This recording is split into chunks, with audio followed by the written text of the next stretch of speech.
Good luck. Hi, everyone. Hi, guys.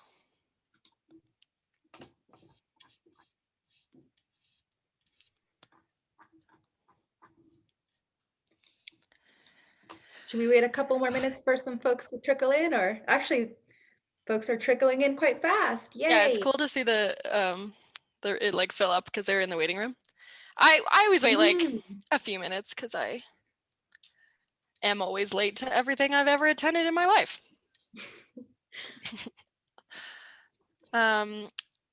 If you guys want to put in the chat where you are, that's always cool to see where people are tuning in from. Chat's looking a little dry. Or if you did something cool for Earth Day, put that in the chat. Happy Earth Day. Hi, Tina. There we go. Okay. I was like, is the chat box not working?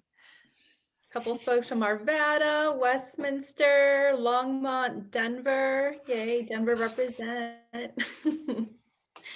Longmont, Fort Collins, Boulder, Aurora, me too. Oh, wow. There we go. Yeah. Nice. Okay. Looking pretty Colorado heavy today. We have someone from Michigan. Ann Arbor. Yay. And our friend from Zambia is back. Darwin is back. Yay. Welcome back. Yay. Hello. Guys, what did you do for Earth Day? Earth Day never stops, but did you do it like a special activity?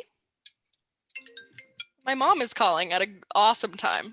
I had to text my mom to be like, don't call me right now, because she calls me during every training I'm doing. You know? She's like, it's time. Just decides it's time to call me when I'm doing a training.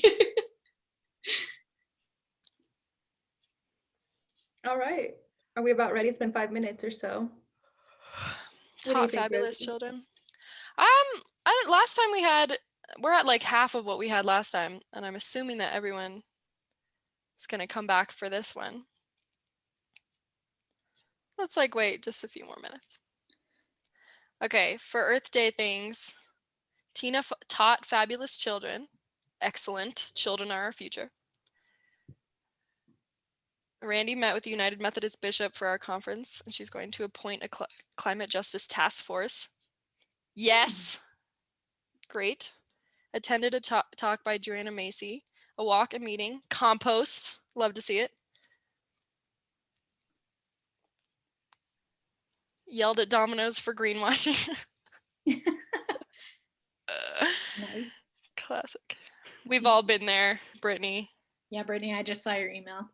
I'll look at it. I'll look at the Domino's thing after this training. Hi, green girl. Planted trees. Great. Ooh, yay. Climate reality training. Key.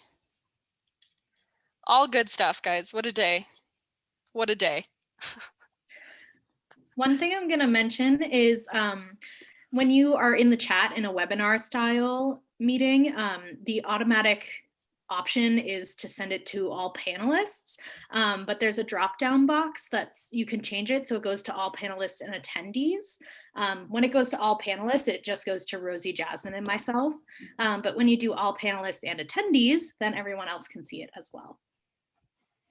Yes, I will repeat that in one of the first slides. Ellen says she was researching ways to bring charm on the road to older adults and people with lower incomes. Yes. Ooh. Love to see it. So relevant to our chat today. Amazing. Okay. I mean, people can come in. It's an open door. We're going to start. Yeah, it's 5:37. Okay, you guys. Welcome. Thank you so much for joining us. We're going to go ahead and get started. I'm going to say at the beginning that I am trying a technological task that I'm not familiar with. So if I struggle, don't be surprised. We're going to do our best. Okay, so thank you so much for joining us. As Ari just said, we are going to remind you that, so your cameras and mics are off because it's a webinar. It's not your average Zoom meeting. So we can't see you or hear you, but we can read your little comments in the chat box. So you can interact with us in the chat box, use it to, have commentary throughout the webinar. Last time it was really wholesome and cool and people were just commenting on what they were learning, or, drawing connections to other things, or providing additional resources, drawing on personal experience, things like that. And then as Ari just said, so the little blue box says to panelists, and then you can choose panelists and attendees. So right now, if it just says panelists, that means that whenever you type something, it's only coming to Ari, Jasmine, and me. But if you click panelists and attendees, then you can all talk to each other, which is, you can still do panelists if you only wanted to go to us, but I think talking to each other is great. So again, that's just like for like running commentary, sharing, whatever you have. And then if you have actual questions, go ahead and put it in the Q&A box, which is like over here. And then those are actual questions that we're going to answer at the end. So questions come at the end, but put your actual questions that you want us to answer in the Q&A box rather than the chat box, so we can make sure to see it. And then at the end, like, you can upvote questions that you agree with or you want answered, and we can like mark them as answered, and we can type answers and all that stuff. So those are two separate things. Great. So we're going to do introductions to start us off. So my name is Rosie Briggs. I'm with EcoCycle, as are we all. I do public outreach and education and community organizing and programming, and I run the Eco Leader Network, which is what a lot of you are. The Eco Leader Network is hundreds and hundreds of folks in Boulder County and Broomfield and beyond who are trained in zero waste and sustainability, and then they volunteer, they run campaigns, they set up hard to recycle collections in their communities. They do whatever makes sense to them in spreading the word to their immediate networks. But they're all trained on zero waste guidelines. And then this is an example of an Eco Leader 2.0 training, which is like ongoing learning for those eco leaders. It's all totally up to you what you participate in. Jasmine has her own eco leaders as well. So I will now have her introduce herself. Yeah, hi everyone. My name is Jasmine Barge. I'm also with EcoCycle as the outreach coordinator, and I primarily work in the Denver metro area. So any Denver questions, or I'm happy to see Denver folks on this call too, just ask me. I do everything that Rosie does, but in Denver.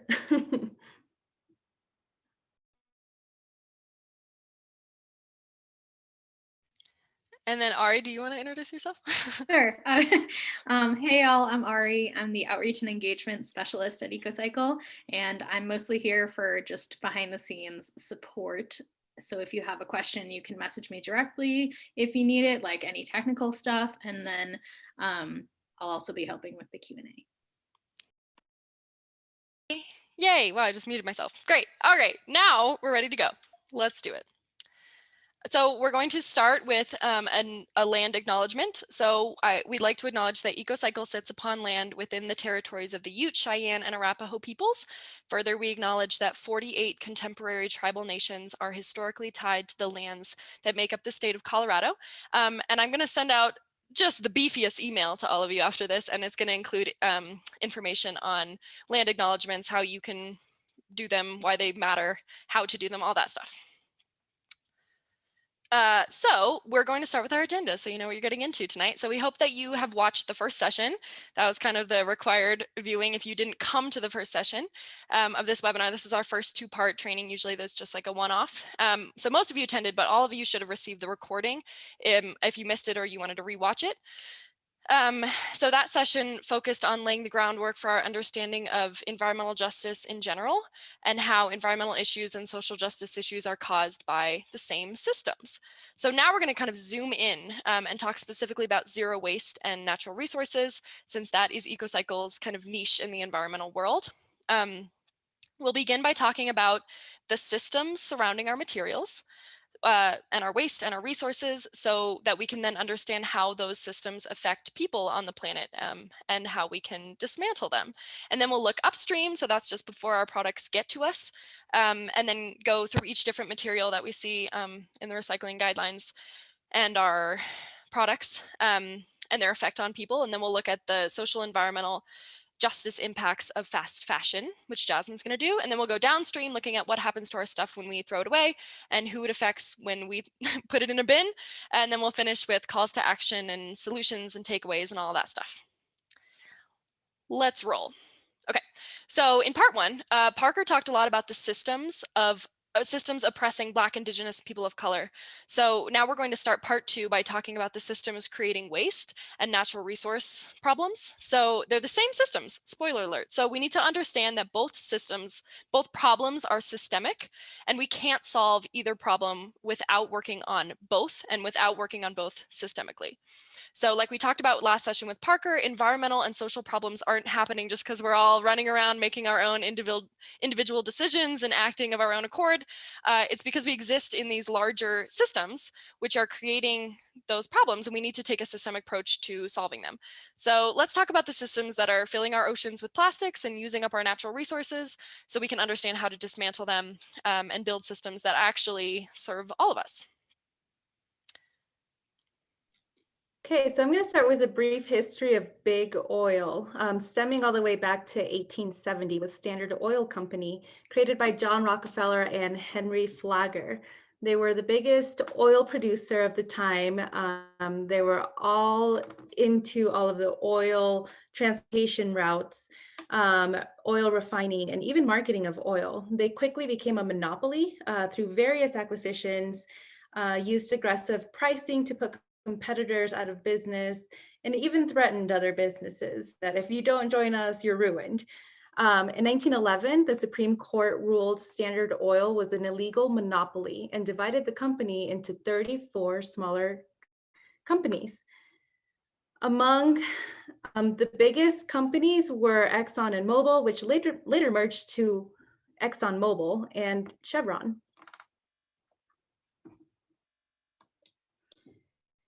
So big oil actually birthed big plastic. Oil and gas byproduct from fracking is the virgin source that is used to create plastic. Polymers were first discovered in the 1920s, and plastic soon became a side hustle of the oil and gas industry. They've invested billions of dollars into ramping up production as the industry shifts towards renewable energy. In 1974, an industry insider even said that there's serious doubt that recycling plastic can ever be made viable on an economic basis. A lot of this is because of the subsidies that the oil and gas industry gets, making it cheaper to produce plastic from the virgin source than it is to separate it, convert it into tiny plastic pieces, melt those plastic pieces, and make it into something else. Yet the industry has spent millions of dollars on messaging telling people to recycle because selling recycling sold plastic, even if it wasn't true. So the oil and gas industry knew from the very beginning that plastics weren't feasibly recycled. You may wonder, what were the alternatives to plastics, pre-single-use plastics? It's mostly glass and aluminum, and disposables weren't even a thing, even things like diapers. So here's a graph from the documentary, The Story of Plastics, which shows the annual plastic production in years stemming back to the 1950s. Plastic came around circa World War II in 1945, where they had a buy more plastic messaging. But its wide adoption was more in the 70s. The greatest generation had to be so conservation minded out of necessity because of the war. So the single-use disposable culture was pushed on them as a way to break from that. There's a lot more that happened. So in '54, the first disposable packaging laws in the US were starting to come about, and the plastics industry shifted instead to focus on anti-littering messaging, meaning that they shifted the blame from them, the producers, onto the consumers, the folks that are throwing all this stuff and just littering the streets. In 75, packaging companies urged municipalities to run taxpayer-funded recycling programs. They are masters at getting what they want, I guess. How they convince municipalities to run taxpayer-funded recycling programs for a material or a problem that they are creating and imposing onto society is beyond me. I have no idea how they did that. In the 90s, plastics quadrupled. The industry uh, continued to fight restrictions on disposables and continue to promote municipally funded recycling. In 2005, the US Energy Policy Act was passed, which allowed exemptions on health and environmental regulations. So there was a big shale gas boom, which increased plastic productions from that. And finally, in 2015, the 40-year-old ban on shale exports was lifted, therefore increasing more plastics production. And the world's largest plastic manufacturing facility opened with billions of dollars in tax breaks and subsidies, as if they needed that. All right, so Jasmine mentioned that this kind of came around post-war because obviously during that time, everyone had to really scrounge and scrimp and conserve things just out of necessity, and because obviously it makes sense. So then post-war, these single-use plastics came around, and these are two ads for some post-war single-use packaging. And you can see that they're specifically promoting and encouraging the fact that they're single-use. It's not that it was just like supply and demand, that it was just like easier to do. They were specifically pushed in this way. So you can see throw away and toss away are two of the main kind of selling points in these two ads. And it even says no deposits, no returns as a selling point, which is funny because now we kind of have the opposite. Anyway, in this community that we're really excited about deposits and returns and reuse, like they were just kind of like, don't even sweat it, throw it in the trash, never see it again. That was kind of their specific message rather than just like relying on people wanting it. They were specifically pushing it that way. So I'm going to get into this now. I talked about this in the circular economy webinar, which was a few months ago, but I think it's really important to talk about why we all tend to think that this problem is created by us, individual consumers. We all the time hear like, well, if we don't buy it, then they won't make it. And that we hear that it's a supply and demand problem, it's a consumerism problem, and we tend not to think of it as systemic. We tend to think that it's our fault. So Jasmine did touch on this already. So I'm going to talk about it a lot more. So I'm going to start by just saying, so BP, right, one of the largest polluters in the entire world forever in history, they, for example, have a calculator to calculate your own environmental impact. So like I could go in and be like, should I take a shorter shower and see how I can have an individual smaller footprint?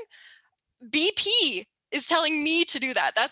That is ridiculous. BP is like polluting our planet, just unhinged, and they're telling individuals that we need to have smaller individual footprints. So that's the audacity. That's pretty wild. So on that same note, let's talk about Iron Eyes Cody, who is one of the original icons for environmentalism, specifically when it comes to waste. So Iron Eyes Cody, this person right here, was the subject of the famous 1970s Crying Indian commercial. And if you're not familiar with this commercial, it's like 1 minute long. I can send it out in the email so you can watch it, but if you just Google it, it comes up. It features this man who's dressed in kind of exaggerated Native American costume. He's in his canoe, like by the highway, like they're kind of doing a time traveling thing. There's trash in the river, a car drives by and they throw a bag of trash out. It lands at his feet, it explodes. And then the camera pans up and there's like a tear coming down his face, which you can see here. And then the tagline says, people start pollution, people can stop it. So there's a lot to unpack there. But first of all, the actor is Italian American. So that's problem one. He's not an indigenous person. Second of all, this commercial, along with many similar ones, was put out by Keep America Beautiful, which was a bunch of leading beverage and packaging corporations like Coca-Cola and Dixie Cup and many similar polluters like that.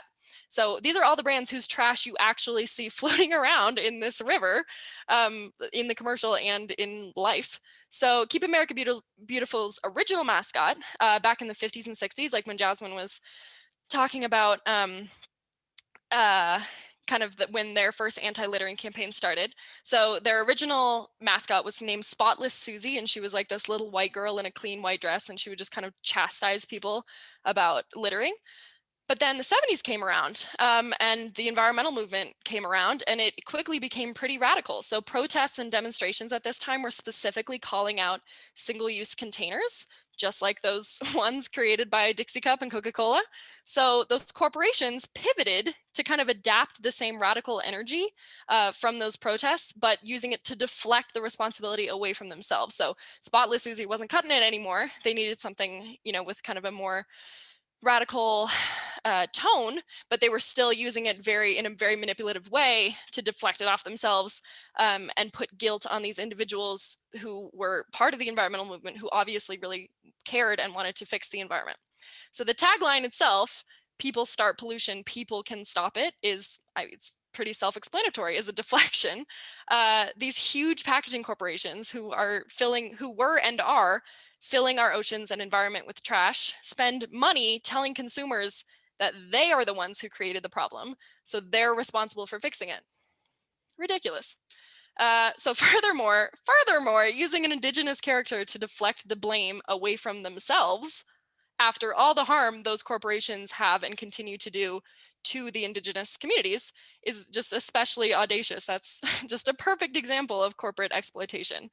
So to this day, when we, EcoCycle, sit down with big brands, which we do a lot, we're part of really like the global conversation on waste. They continuously say things like, "We have to get consumers to be better about recycling." Really, like, consumers are so bad at recycling, we need them to get better. I don't know why I just gave them that accent. That was my impression of them.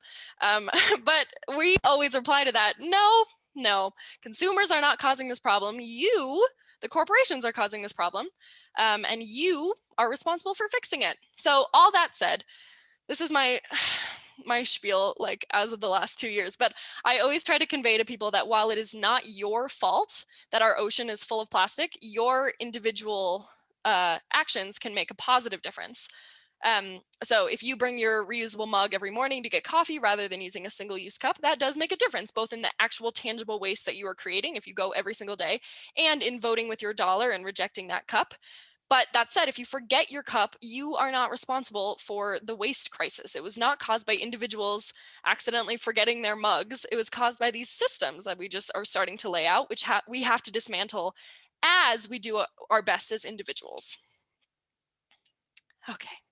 So since we're talking history, I am going to talk really quickly about the systems of recycling, specifically, not just waste and littering, and how that was kind of born. And then why the framing that it was born into doesn't really serve us. So I'll share a little origin story here about the New York garbage barge. So in 1986, the Mobro 4000, or the Gar Barge, as I like to call it, it was this enormous barge full of garbage, because the landfill of the area that the trash originated from was full. So they put all this trash on a barge and they were like, let's find someone else to take it. So the barge traveled up and down the coast. This is a simplified version. This is the truncated version. But so the barge traveled up and down the coast for like 5 months, getting turned away because there was a lack of landfill space and because nobody wanted to deal with that waste. They didn't know what was in it. They didn't have any interest in taking it. And so many people point to this as the kind of beginning of recycling gaining mass public awareness and participation, because everybody watched this physical manifestation of our landfills reaching capacity and what the future might hold as a result.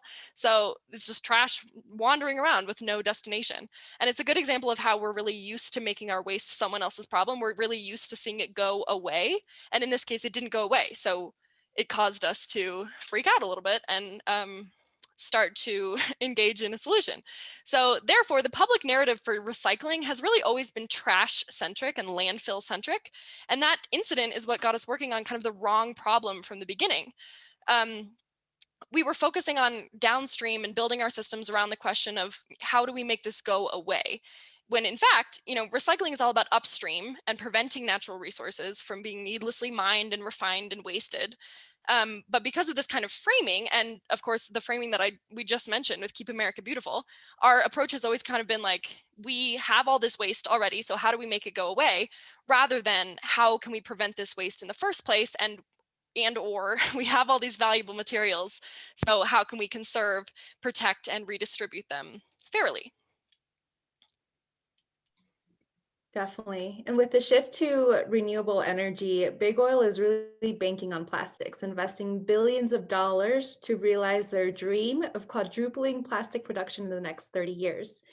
It's not just supply and demand. As we move away from oil and gas as energy, they are strategically pushing plastics. We're not driving it with individual choices or consumption. We need extended producer responsibility laws and circular economy models. We're fighting upstream, and it gets increasingly harder to fight as they ramp up the strategic production.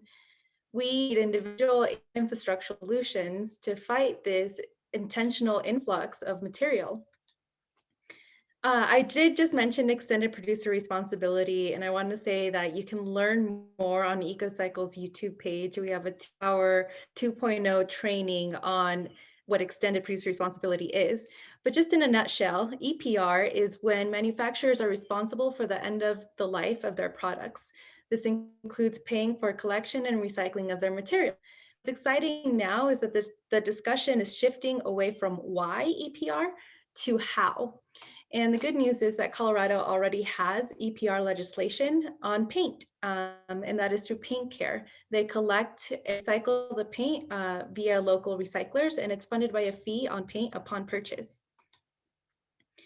So let's talk about reduce, reuse, recycle, and repair. It's actually easier to replace a broken possession with the latest and greatest updated product than it is to attempt to repair it.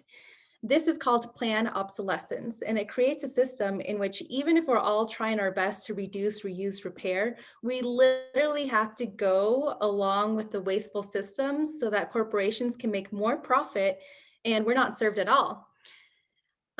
Many products only last a year or two and are not recyclable. They're costly and difficult to recycle, or parts are conveniently discontinued, so the part or the product is unable to be repaired. Parker mentioned the cultural aspect of this as it relates to race and income in the part 1 of the Equity, Inclusion, and Zero Waste webinar. People who have older phones are not celebrated as sustainability heroes, and reuse and repair culture is looked down upon because those who are doing it are Black, Indigenous, people of color communities doing it out of necessity and sensibility. I was muted again. Okay, so yeah, to sum up for this kind of initial section, a lot of that might not have seemed specifically kind of environmental justice related or social justice related, but I promise that was where we're laying the groundwork for these systems to talk about them. So again, whether we're talking about racism or environmentalism, we're not just like all individually making our own decisions. We're all part of these systems, and that's why we need to talk about them as systems, and those systems are oppressing people of color and hurting the environment at the same time. So yeah, they don't benefit us. They set us up to have to fight upstream to do the right thing. I see that people in the chat box are talking about like, when can I bring my mug back into coffee shop? Like it shouldn't be hard for us to like have to jump out of the system to do that. These systems and the negative environmental impacts created by these systems disproportionately affect people of color. And in order to solve one, we have to solve the other. So a big kind of conclusion of this presentation that we're going to keep coming back to is you can't just care about one. You can't just care about environmentalism. We also have to care about social justice, and we have to work on them simultaneously. Okay, so we're going to hop into upstream. So when I say upstream, it just means like before the stuff gets to you, where is it coming from? And I did a whole, actually exactly a year ago on Earth Day, I did my first webinar because of COVID, and it was all about upstream stuff, like where does our stuff even come from? So we're gonna draw from that. Don't worry if you didn't go, I'm not, I will explain things. So yeah, most of us receive products without knowing where they come from, and then we dispose of them without knowing where they're going to go. And there are many people upstream getting these products to us, and we usually have no idea who those people are or how many or how it's happening. And then those resources have to be, so those resources have to be mined, and then they have to undergo all these processes to be refined and turned into products that we recognize and we use every day. And so when we talk about upstream, not only do we need to talk about who is affected by these processes turning resources into products, but we also need to talk about who are those resources being taken away from, because we can't just claim them. Okay, so before I get into this section, I just want to remind us quickly about the maps that Parker showed us in the first training. So if you will remember, she took a map of which states had slavery originally, and then she showed us the concentrations of communities of color and kind of where people of color live across the US. And then she compared those maps to maps showing things like air quality and water quality, the least access to supermarkets, highest risk of lung cancer, stuff like that. And so you could just see that these maps are could be superimposed on top of one another, and they're just showing the same patterns. So I'll reference these maps quite a bit in the next section. So I just wanted to provide a quick refresher of what those patterns showed and how we saw that it was in fact the systemic thing and not just, again, individual patchwork situation. So we're going to start with aluminum. So this slide is from Human Rights Watch, and it's about how the aluminum that we use is sourced from virgin bauxite and where it comes from and how it affects the people that live there when we mine it to make our Sprite can. So I'm just going to read it. The Bokeh region in northwestern Guinea has been the center of much of the bauxite sector's recent growth. The region now has dozens of open sky bauxite quarries whose red earth makes them hard to miss in Guinea's often verdant landscape. Mining companies use heavy machinery to remove any earth covering the bauxite and dynamite blasting to break up the ore found underneath.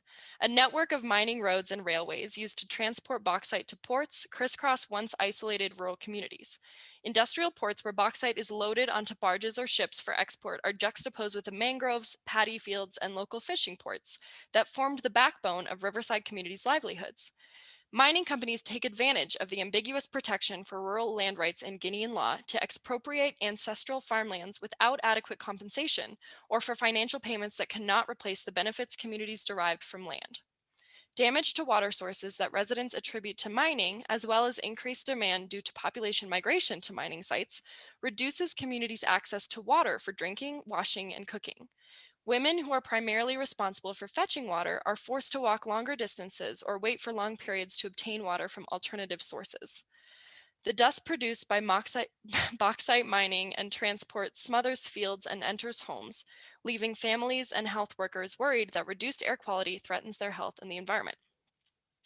So that's a tangible example of environmental injustice, right? We drink we're sitting here drinking our LaCroix can or our CBD infused soda, not knowing where that can comes from. And then we throw it in the trash so that the whole process has to be done all over again, which is, meanwhile, these people are losing their literal water source and livelihoods and communities for our LaCroix can. That's, that's a good tangible example of environmental justice. So that was kind of a case study. I'm not going to kind of tell a story like that for every material, but believe me, there is one, and you can look them up. I will send, again, a huge load of resources your way after this. So I'm just going to run through the impacts of making our major materials from virgin sources, and then the impacts of making them from recycled content. So again, I talk about this all the time, kind of the environmental impacts of our stuff, but we're going to focus on kind of the human centric effects of getting our stuff and how it affects who are we taking the resources from, how is it affecting people to get turned into our products. So again, in order to make aluminum out of virgin bauxite, we are clear cutting people's resources for survival, livelihood, medicine. We're degrading the soil and water and air quality. There are emissions from transportation and then emissions from refining, because turning bauxite into aluminum is an incredibly energy intensive process. And we usually have to ship it all the way up north for that to happen. And then actually one of the byproducts of that refining and smelting process is this like caustic sludge, which is like a toxic material, and it has to go somewhere. And as you can imagine, it does not go into a white suburb. It just has to go somewhere, and it's not gonna, as we've seen on those maps, it's gonna follow those same patterns. So, but the cool thing is, is you can also make aluminum out of aluminum. You don't have to do that entire thing. You can take your LaCroix can and turn it into a LaCroix can through the magic of recycling. So we have aluminum that already exists. You can infinitely turn it into new aluminum, so we can literally skip all of these terrible processes. Not to say that there is no impact of recycling, but it's very different. So when you make aluminum, when you make an aluminum product out of recycled aluminum rather than virgin bauxite, we save 95% of the energy. It stays local, so we're not just exporting it to all these different countries, all these different corners of the world.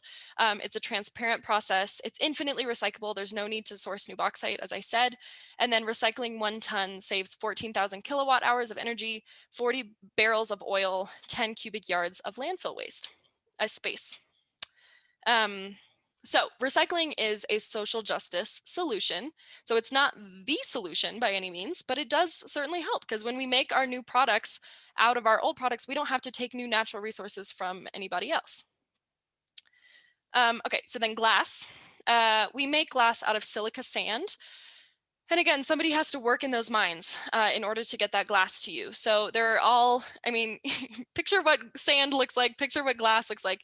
You can imagine that there's all these tiny little sharp particles in those mines, and they pose some real health issues, health risks for these miners. A lot of it is lung related. The mines also affect water quality in nearby communities, and the smelting of that silica into glass, again, really a lot of energy has to go into that, creates air pollution for nearby communities. And again, as Parker laid out with those maps, these communities are disproportionately, the communities affected by air quality and things like that are going to be disproportionately communities of color. So versus recycling, a car alarm just started going off in my cul-de-sac, so that's good. Wow, cool. My notes just went away. That's fine. I could talk about glass all day.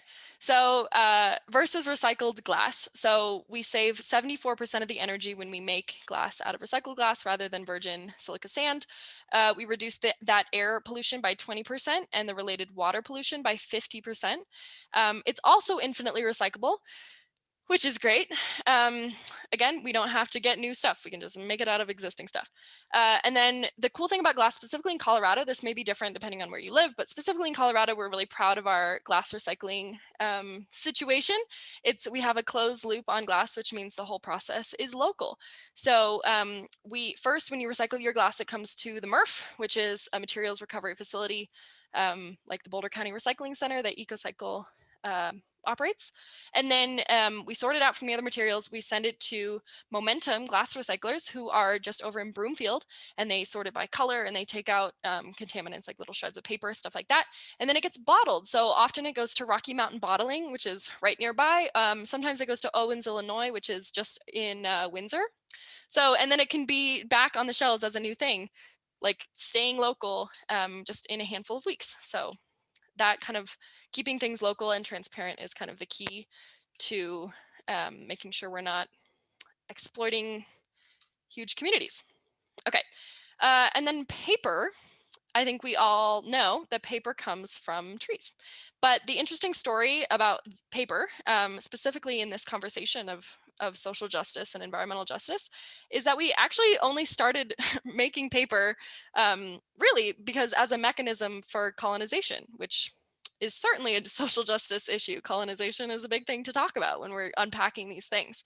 So paper used to, like historically, was made out of things like rice, hemp, stuff like that, which are much better options actually for paper, because unlike trees, they don't have this really high lignin content. So lignin is the stuff that makes a plant really kind of woody and hard and dark, rigid. So woody and dark and rigid is not what you're looking for in your paper. So as you can imagine, we have to work really hard to get that lignin to kind of overpower the lignin, get the paper softer and whiter. So when we first started colonizing this country, we had to clear a bunch of trees in order to settle and get, build spaces for agriculture.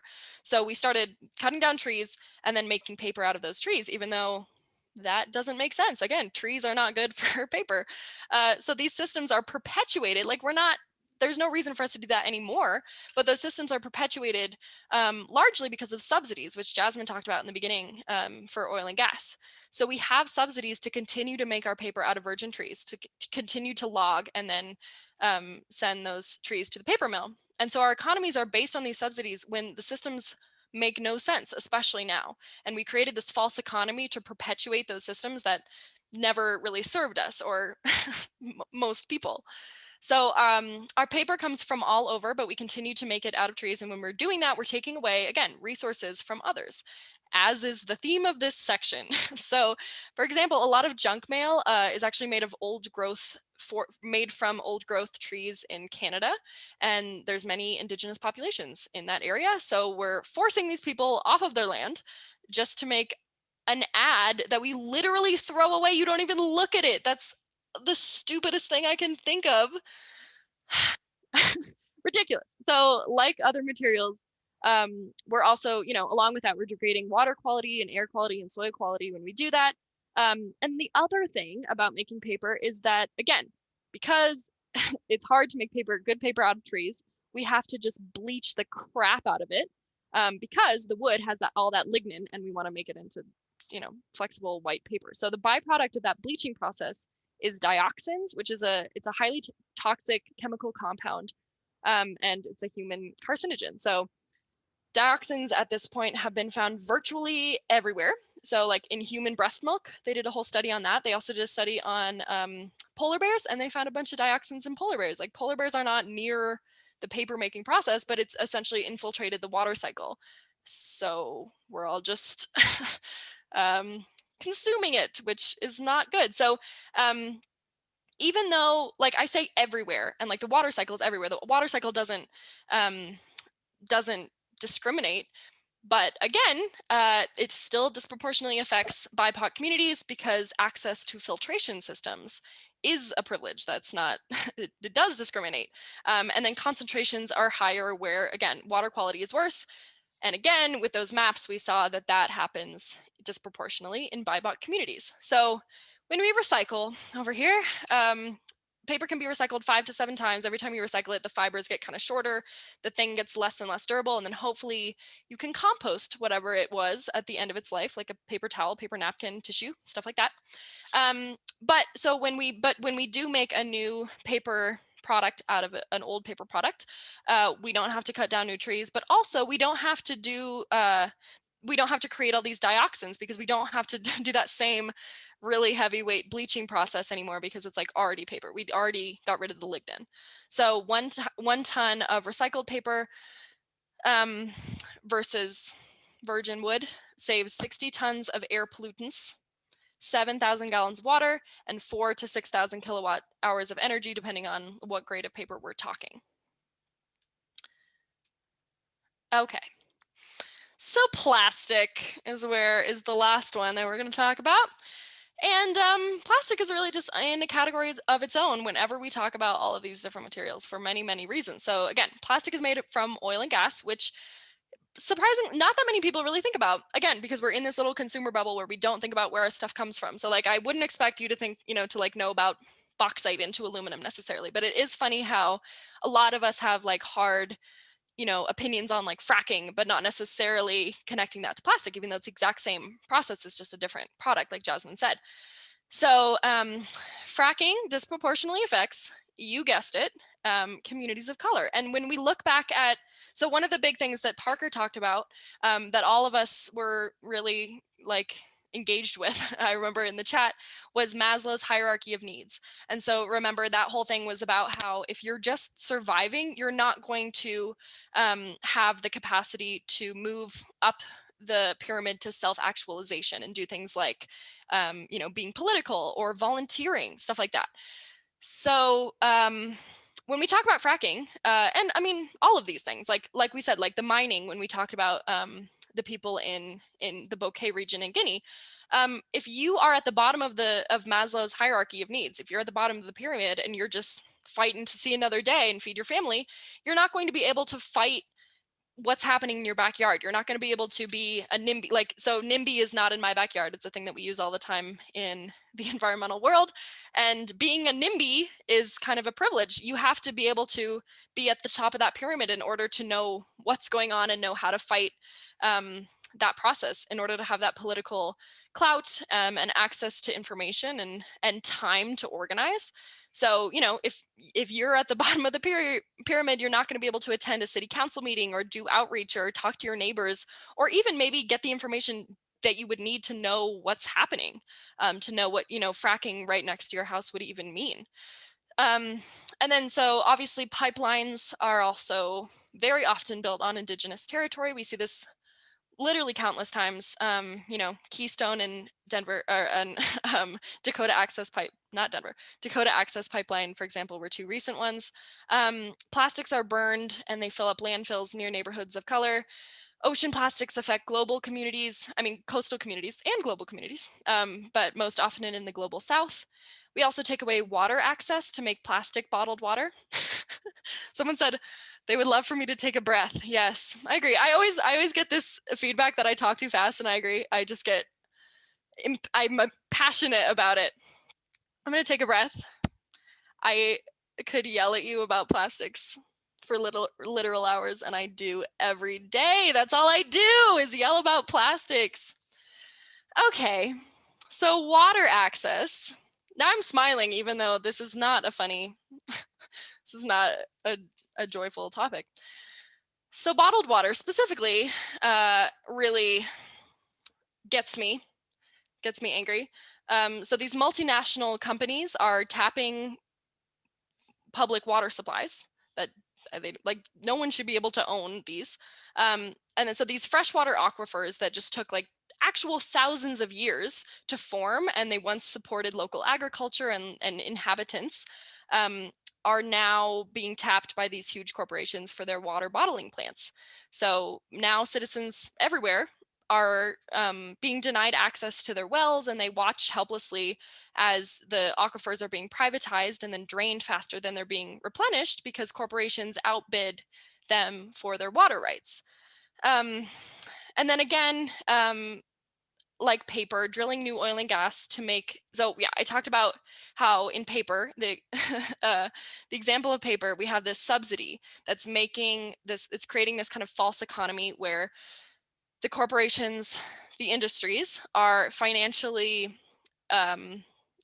incentivized to make products out of virgin stuff rather than recycled stuff. And it's not because recycling doesn't make economic sense. It does, and it would always win without these subsidies. But then we create these subsidies where then industries are like, it's cheaper if I go make it out of virgin stuff. So that is for sure the case with oil and gas and plastics. And Jasmine did touch on this. But yeah, so not only is oil and gas really cheap, but it is subsidized for them to continue fracking, to continue making plastics out of virgin oil and gas, rather than buy back their own crap to turn into new crap. And so we're just perpetuating and directly supporting this really messed up system through those subsidies. And then versus recycling. So recycling is never the answer to any of these issues, really, but especially when it comes to plastics. Like I always say, the plastics industry, plastics were never designed for recycling, and then the recycling industry was never designed for plastic. The recycling process was never designed for plastics. They're just not, it's not a good match. It does make sense to continue to, that being said, it does make sense to continue to recycle the plastics that you have that are recyclable, like bottles, tubs, jugs, and jars, depending on your local recycler, but here, bottles, tubs, jugs, and jars. It makes sense to continue to recycle them. Don't throw them away if you already have them. So 1 ton saves more than 5,000 kilowatt hours of energy, 16.3 barrels of oil, 98 million BTUs of energy, and 30 cubic yards of landfill space. But that being said, because of those subsidies, again, plastic products are hardly ever recycled back into what they were, which is what we call bottle to bottle, or even something of a similar grade and quality. a bottle being turned into a takeout container. We don't really even see that, since the plastics industry, again, doesn't take back their own stuff. They just make it and they're like, see ya, and then they continue making new stuff. So not only do they not support the market, the recycling market and the plastics recycling market by buying back their own stuff, but they also, again, as Jasmine said, from the beginning, they knew that recycling wasn't a feasible solution for plastics. And then they spent millions telling us that it was, so we would continue buying their stuff. So, which that just goes all back to our Iron Eyes Cody discussion, where they're just like, it's not that just like, oh, shoot, this problem happened. It was this intentional thing from the beginning. Jasmine and I were talking about, people are using the word gaslighting a lot lately. Like, I feel like that's like entering into people's vocab. And Jasmine and I are like, the plastics industry is the like literal gaslighters. Like, they're like literally cranking out gas and polluting our environment with it. And they are using that word as we have been using it. They are actually gaslighting the public, because they're like, no, it's recyclable. We're doing great. Coca-Cola, we're doing great. And meanwhile, we're not doing great. So recycling, to sum up this slide, is critical, ethical, transparent part of the solution, but it won't get us out of this mess. So first we have to turn off the tap. Like I said, whenever we talk about plastics, I say this 10 times a day. We can use this metaphor of, we have all the taps in our house turned on full force. Our house is filling up with water. As of right now with recycling, we're like, I'm bailing a bucket out the window. First, we need to turn off the taps. That's what we need to do first. And then, so yeah, there'll never be a recycling only solution to this problem. It has to fit within a larger system of change and product design and extended producer responsibility. It has to be systemic. Okay, Jasmine. Exactly. I'd like to talk about the connection between fast fashion and plastics. The apparel industry accounts for 10% of the global carbon emissions and remains the second largest industrial polluter, second only to oil. But fashion is oil. Nearly 70 million barrels of oil are used each year to make the world's polyester fiber, which is now the most commonly used fiber in our clothing. Here to the right, you'll see a list of common synthetic fibers, which include things like nylon, polyester, acrylic, spandex, synthetic fur, microfiber, and even pleather. And it takes more than 200 years for these synthetic fibers to decompose, and they don't really decompose. They just turn into smaller and smaller pieces called microplastics. So let's talk about fashion. The fashion industry is the second greatest polluter of fresh water in the world. The air and water pollution is due to pesticides used in the garment industry, which affects people's health. So people will often experience dermal problems such as skin rashes, boils, pustules, but also cancers, defects, mental illnesses, and physical and mental handicaps as well. And when looking at the factory working conditions, it's an absolute nightmare. There's a ton of dust and smoke inhalation happening, a lot of noise, there's lack of ventilation, eye strain, musculoskeletal pain, stress, exposure to electric wires and chemical adhesives. And the workers themselves are paid less than $3 a day. They have strict deadlines to meet. They have long working hours, physical and bodily exhaustion, intense work rhythms, harassment in a lot of cases, lack of meaningful representation, and even faking has been known to occur in these factories due to exhaustion, overheating, and malnutrition. So workers are having to make a trade-off between earning a living and caring for their health. This goes on with the same system of design for obsolescence, little to no repair options, exploiting resources, and now exploiting workers upstream and downstream. It's cheap, but at whose expense? And what is the real cost? Is it our humanity? There have been devastating incidents in the fashion industry.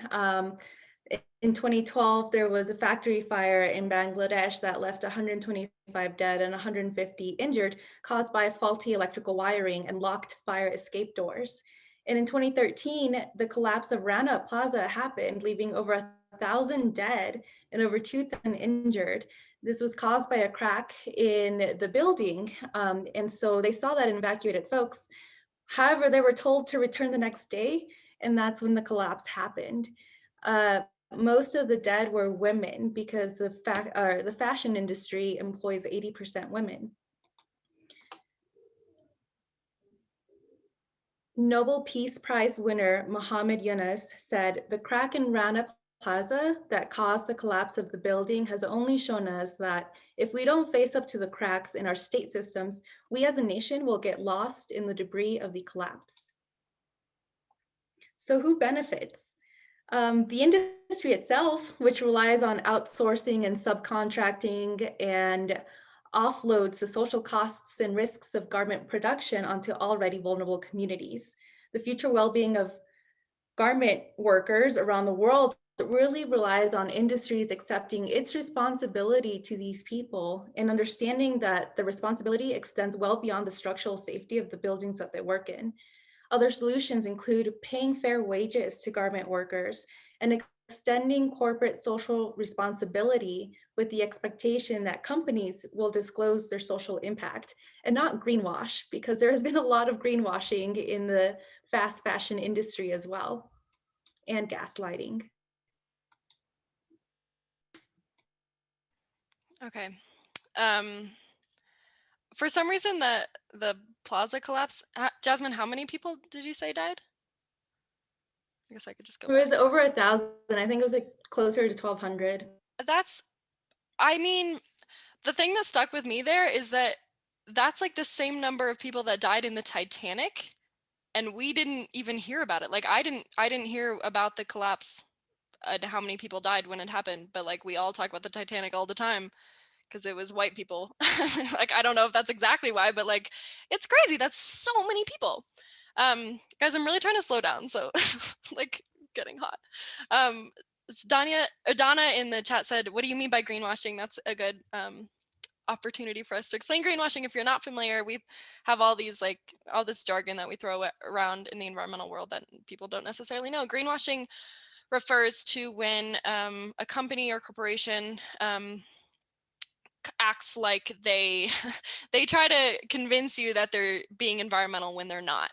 So like if I make a plastic bottle and I write biodegradable on it, that doesn't mean anything at all. But it's greenwashing because it makes you, someone who cares, be like, oh, maybe I should buy this because I care about the environment, but they're just misleading you. So it's like whitewashing, greenwashing. Okay. So that was all our upstream conversation. So we were just talking about, oh my gosh, sorry. We were just talking about how all of this stuff gets to us, and who is affected, who is working to get it to us, where are those resources being taken from, and from whom. And now we're going to go downstream. So again, upstream is like before it gets to you, downstream is like after you throw it away. So when we throw away our products, like we mentioned before, we have no idea where they're going, regardless of which bin we're putting it in, whether it's the recycling or the trash. And not only does someone have to deal with or dispose of this thing for us, but someone also is affected by this disposal process. And I'm putting disposal in quotes because there is no away, as we saw in 86 with that garbage barge. There's no way, in no scenario are things just magically disappearing, except if we're talking about good composting, then they are going away and turning into new things. But okay, so let's begin by revisiting this graphic that Parker showed us in the last training.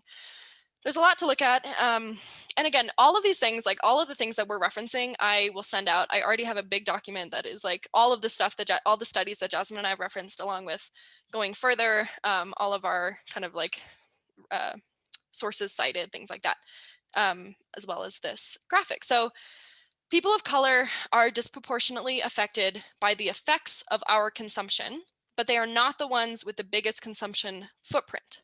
So while people of color bear the burden of consumption, the pollution is disproportionately caused by non-Hispanic white Americans. So there was a study, and again, I'll send out the link, done by the University of Washington and Minnesota, that found fine particulate matter air pollution is disproportionately caused by consumption of goods and services, mainly by the non-Hispanic white community majority, but disproportionately inhaled by Black and Hispanic folks. So Black and Hispanic Americans shoulder a pollution burden, therefore, of 56 and 63% respectively, more exposure than they contribute to. Yes, okay. So in conclusion, they're being affected by a system that they're not benefiting from, they're being negatively impacted by, but they're also they're participating less in it.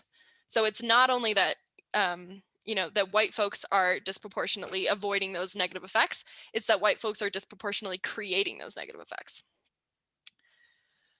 So we're going to talk about electronic waste first when we talk about downstream. So electronic waste, e-waste.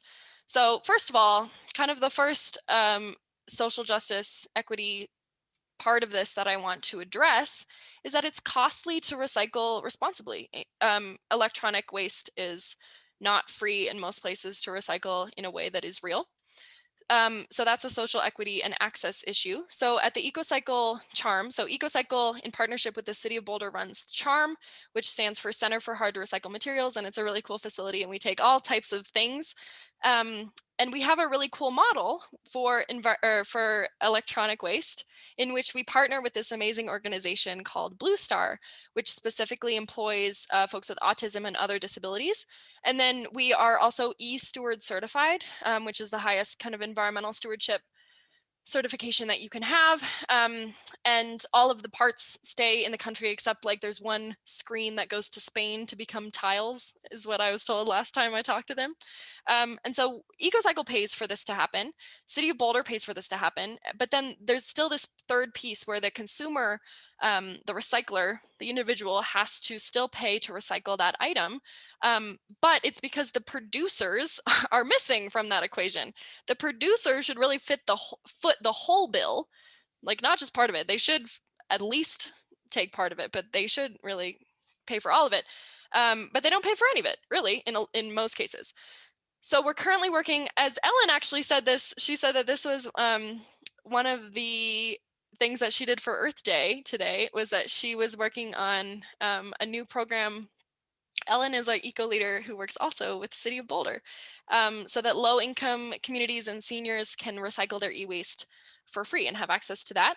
But this is just a problem in general. Yeah, we're so excited. But like, this should already be free for everyone because of definitely those folks, but for everyone because of producers should pay for it. We need transparent recycling and extended producer responsibility, which is what I'm talking about, and then third-party certification across the board for stewardship, because without those things, you get what you see in these very sad pictures here.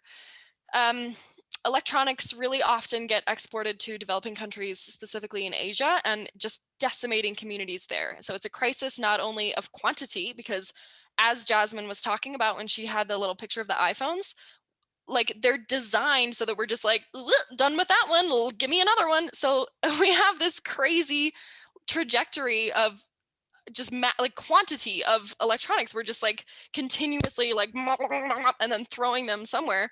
So this crisis is not only born from the sheer quantity of the electronics, but also because of the toxic ingredients such as lead and beryllium and mercury and cadmium and retardants.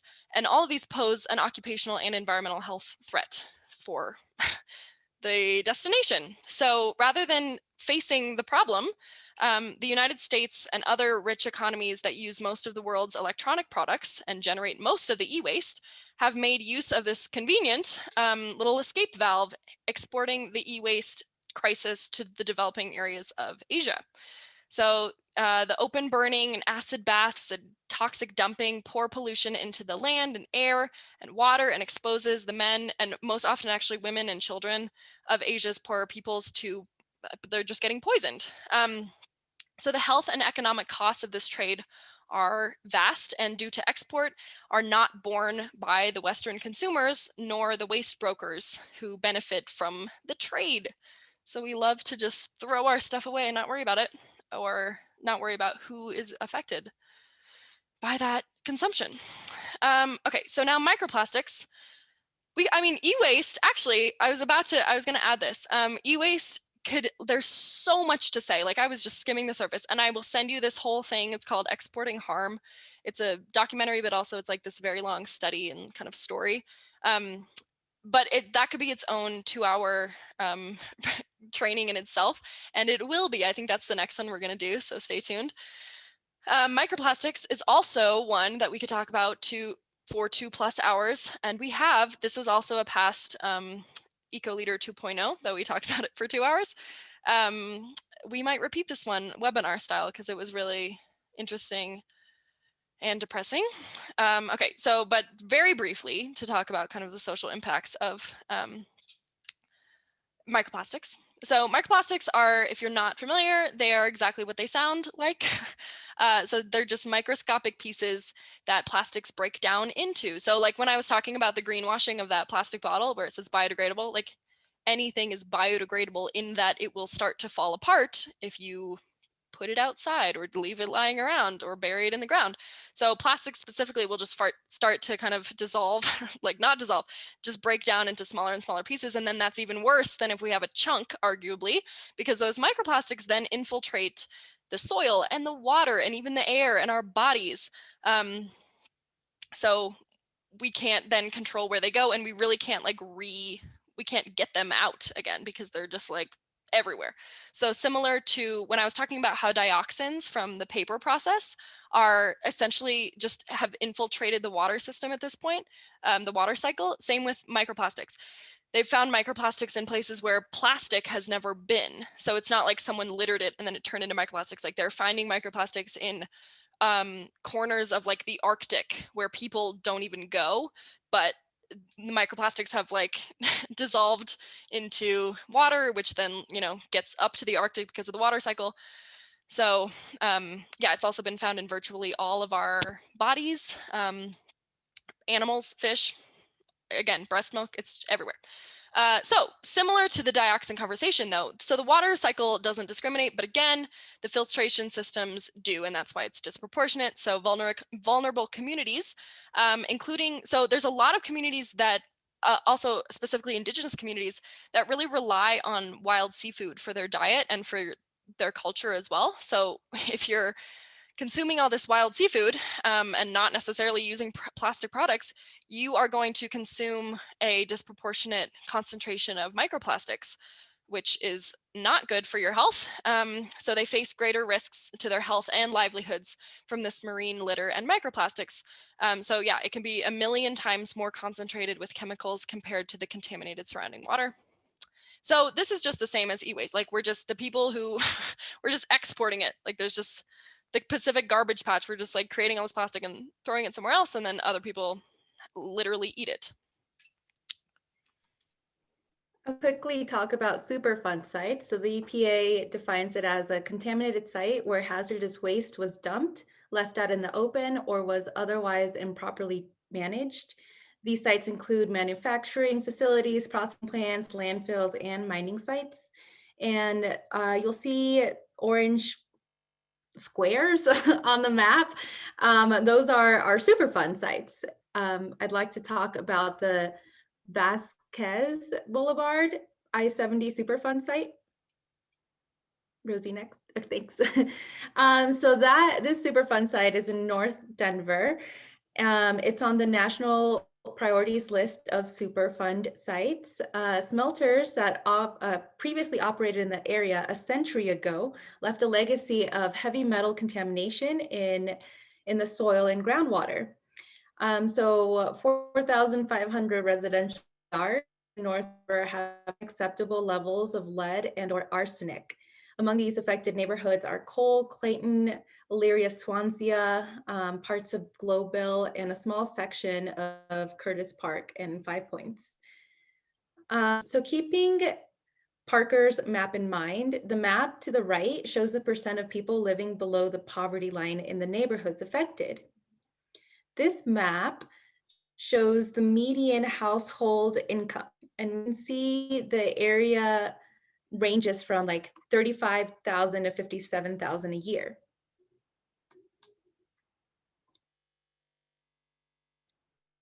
So now we're going to specifically talk about trash and recycling. Waste hauling is the fifth most dangerous job in the nation because of traffic accidents, like workers being struck by other vehicles. Yes. And specifically, when we say waste hauling, we don't just mean recycling, like trash and recycling. I think that statistic is like both of them lumped together. But yeah, our point here is just, again, remember everything you put in the bin, someone has to deal with it. We have real people sorting your recyclables at the facility, at the recycling center.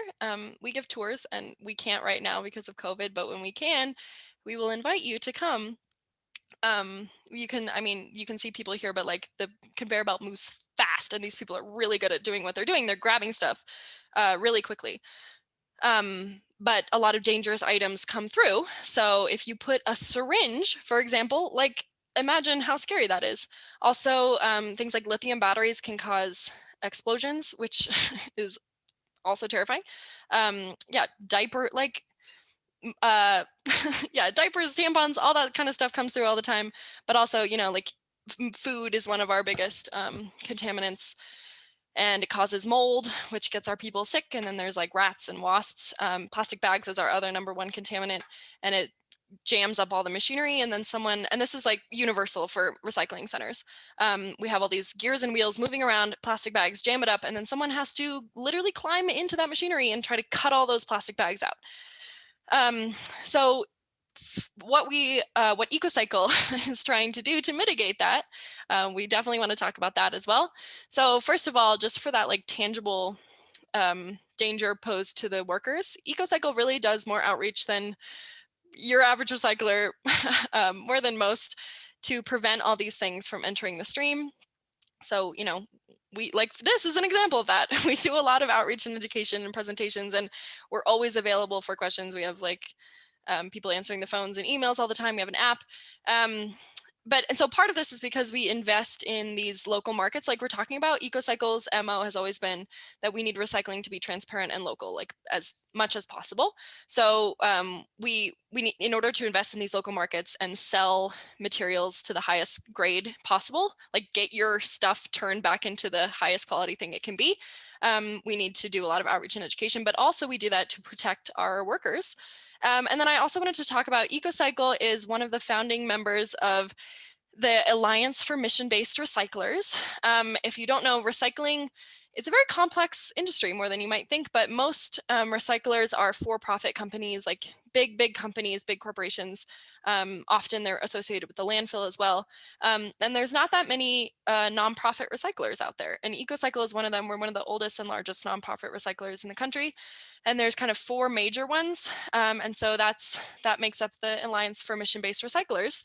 And so one of the core reasons that this coalition has formed is to advocate for transparent, responsible recycling and provide best practices for social equity, workers' safety, and compensation in both processing and hauling.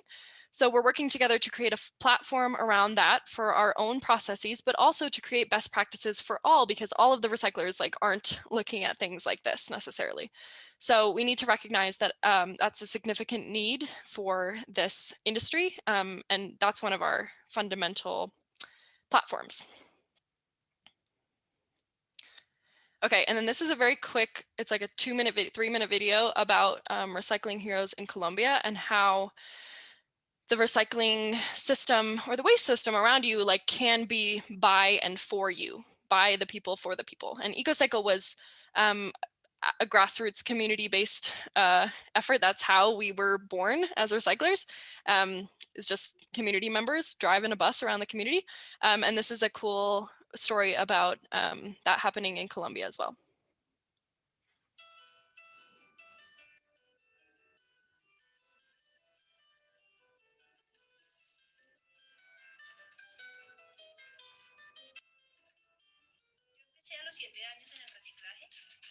I began recycling when I was 7 years old, like my mother and my grandmother before me.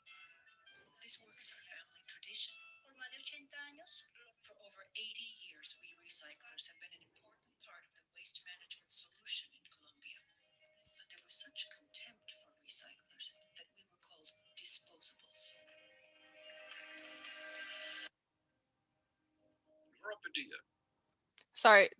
Is the, did that help when I turned it up? I don't even know where the sound is coming from. Is that better? A little better? Yo empecé a los 7 años en el reciclaje. I began recycling when I was 7 years old, like my mother and my grandmother before me. This work is our family tradition. Por más de 80 años, for over 80 years, we recyclers have been an important part of the waste management solution in Colombia. But there was such contempt for recyclers that we were called disposables. Nora Padilla, a fiercely proud waste picker, became the spokesperson for the battle against Bogota's waste management system, which favored large companies who profit from the methane gas produced by garbage. When recyclers were denied access to landfills, they were forced to work in the streets. Ya en la calle era... Being in the streets meant facing uncertainty and danger. That is why it was important for us to organize. The recyclers first formed a workers' union, which grew into the Bogota Recyclers Association.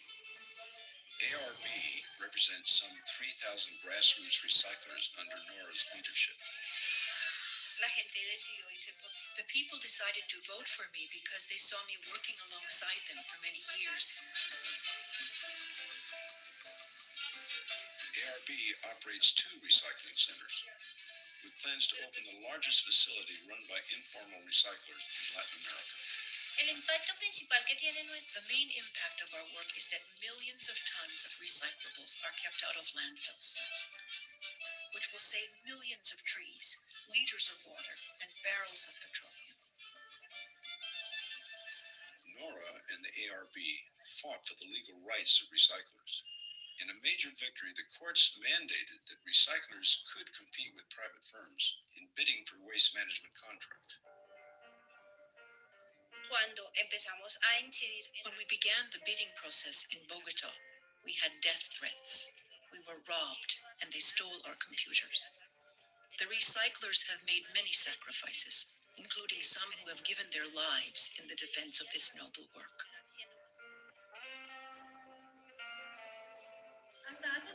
Nora has successfully led contract negotiations with the city, guaranteeing recyclers comparable pay to city sanitation workers. Nora represents a fundamental connection between social justice and recycling's environmental objectives across Latin America.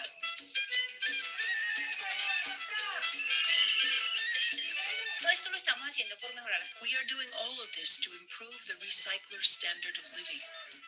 When you raise the living conditions for the recyclers, you improve all of society. For outstanding environmental achievement in South and Central America, the 2013 Goldman Environmental Prize is awarded to Nora Padilla, Bogota, Colombia.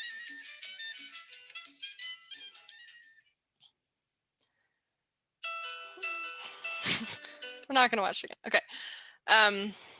Great. I just wanted to throw that in there because I think we're talking about all these big systems and we're talking about how we need, again, we need local systems, we need transparent systems. And that was a cool example of, a system and infrastructure coming from the people to benefit the people, because what we're about to talk about is a lot about like how can we be part of systems that benefit us and that work for us rather than just participating in something that was built around us. Yeah, so as we saw from the previous video, access to zero waste infrastructure is crucial. Yet here in Colorado, where we do have access to zero waste infrastructure, we are only diverting 16% of our waste. And our state's capital, Denver, is only diverting 24%. So why is that? I like to say it's, well, in the Front Range policy. In the rural communities, it's access to more infrastructure. Transporting these materials is quite expensive. And here in the Front Range, where we do have infrastructure, we don't have the right policies in place. And my case study is the city of Denver's waste system. So the current system, let me go back a little bit before. In 2016, the city did an analysis of what went to the landfill and what was buried. And they saw that 50% could have been composted and 25% could have been recycled. So only 25% should have been buried. Denver's current waste system is very unique among the nation. It's funded by property taxes and sales taxes and comes out of the general fund, which is supposed to benefit everyone in the city of Denver. But it's currently going towards 18 to 33 million is going towards those in 7 units and below for trash and recycling services, free trash and recycling services. And composting is $9.75 a month. So currently, burying trash is being incentivized and compost is being disincentivized. So our Denver campaign has a Zero Waste Denver effort. Rosie, can you click the next slide, please? So our proposal is to switch the city's waste system to a pay-as-you-throw model, where we think that recycling and composting should be the standard service and trash should be the thing that's charged for based on the amount that's sent to the landfill, therefore creating the right incentives.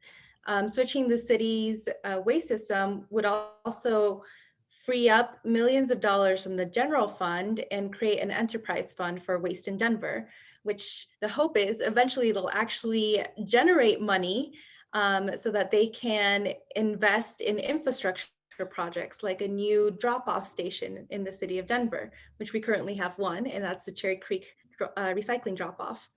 And this new waste system, pay-as-you-throw, really is about providing equal access to zero waste services. So let's create better waste systems. It's not just this, but throughout the nation, we have systems that don't work for us.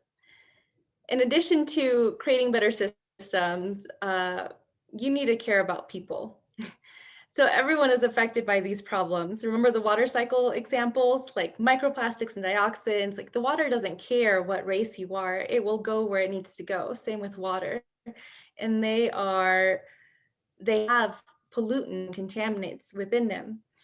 But we're not all affected equally. We're not contributing to the problem equally upstream, and we're not bearing the burdens equally downstream. The same system creates both problems and only benefits a select few. So what we have to do is dismantle social inequities and oppressive systems in order to save environmental problems. You can't just be an environmentalist. If your environmentalism isn't intersectional, it's just not that effective. So what can we do? This is a TED Talk by Sonrisa Lucero. We won't play the whole thing. It's about 12 or 13 minutes long. But in her talk, she says that we must speak from the heart. Rosie, thanks. Okay, next. So how do we speak from the heart? Knowing our history and therefore knowing our legacy is a big part of it. So shedding light on the injustices. So I want to talk about a quick case study, and that is on the Onondaga Lake in New York. It had 165,000 pounds of mercury dumped into it by Allied Chemical Company. They negotiated a plan to dredge and clean the most contaminated sediments and bury them in a sealed landfill and add a 4-inch layer of sand on top of less than half of the lake's surface. So they're really doing the bare minimum. The Onondaga Nation called for a thorough cleanup of the lake, but they were not given equal place at the negotiating table. Once again, the justice system ran as always, economics versus well-being. There were people that joined in solidarity that called themselves the neighbors of the Onondaga Nation, which was created.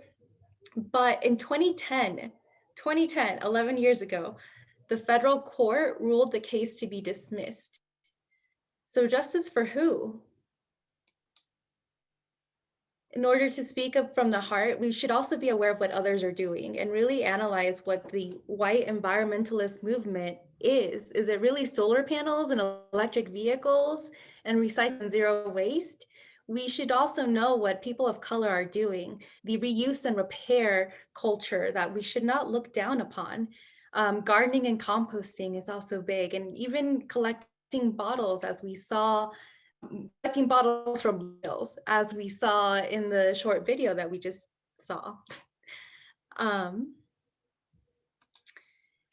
To speak from the heart, we should also be an incubator of innovation. So what is your ideal world? What are the ideal systems that we want to partake in? Which systems will actually work for us?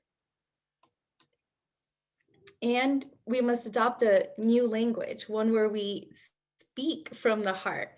So how do we protect our sacred spaces? How do we protect the air? How do we protect the water, the land? Do we have a connection to our ancestors? Are we cognizant of our health and our food? A lot of environmentalists will say they love the earth.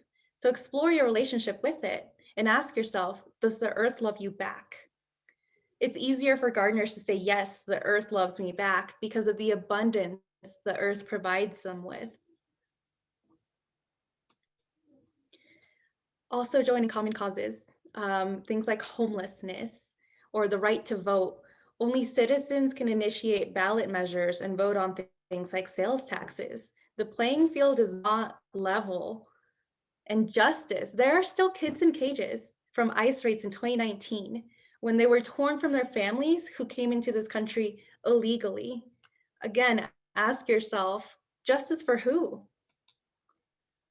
Our history, our legacy, we're no strangers to concentration camps. In 1942 to 1945, we had Japanese internment camps. Regardless of these people's citizenship, if you were Japanese, you were put in a war relocation center. And many don't know this, but there was a race riot in Denver, 1880, that destroyed its own Chinatown, which would have been in lower downtown on Ozzie Street. The working class community was destroyed via arson. So we need to get in the right relationship with each other. That will lead to the healing of our planet. Thanks, Jazz. Yeah, that was all good. Tying it together. I don't know what the word we were trying to use here, but that's okay.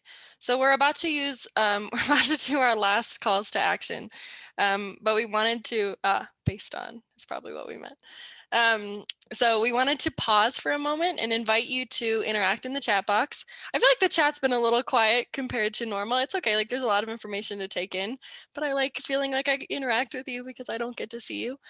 So based on what you learned in Parker's presentation and during the last hour and a half or so with Jasmine and myself, what is one thing that you're going to go do after this training? Like there could be a lot of stuff. There are no wrong answers. This is just kind of a time, like, again, I know I talk like this and we've just been like putting so much information at you. So we just wanted to take a second to reflect and make a commitment for action. So let's just take a minute or so to think about what you've learned and then write down at least one next step and or takeaway for yourself in the chat box. And you can do it to just panelists if you want, but probably be better, cooler to do panelists and attendees. So again, like this is not, we can't just leave with like one thing that we're going to do. This is an ongoing journey for all of us to be active citizens and be good stewards of the earth and of each other. But like just your starting point, just say like one thing. Nice. Yeah.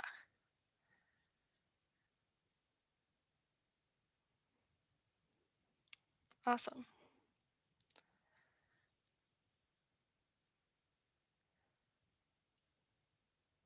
I'm not going to read all of these because there's a lot because you guys just jumped on here. But yes.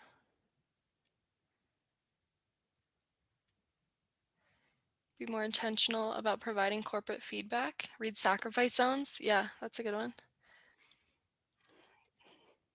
Tim takes amazing notes and he shared with me his notes from last time, and he is a great person to educate his network.